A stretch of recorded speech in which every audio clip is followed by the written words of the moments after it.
Inside কিন্তু chocolate cake ছিল, ফ্লেভারটা চকলেট কেক ছিল। তো আমাকে বলেছিল যে ক্রিকেট থিম কেক বানিয়ে দিতে।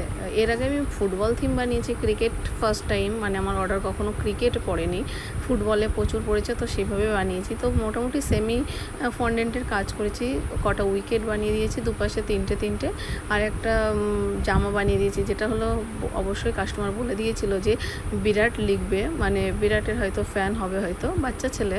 তো তারপরে একটা বল ব্যাট বানিয়ে দিয়েছে, আর সুন্দর সুন্দর দুটো কিউট সা জুতো। এটা আমার কি ভালো লেগেছে জুতোটা।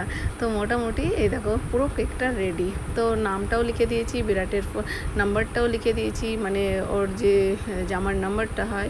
তো তারপরে ভাবলাম এইভাবে কেমন লাগছে। তো তারপরে ভাবলাম যে না, ছেলেটার নামটা লিখেই দিই। তো যে কাস্টমারটা অর্ডার করেছিল, তো বাচ্চাটার নাম লিখে দিয়েছি। তো দেখো টোটালটা কেকটা কিন্তু খুব কিউট একটা কেক, মানে ভীষণ পছন্দের কেক।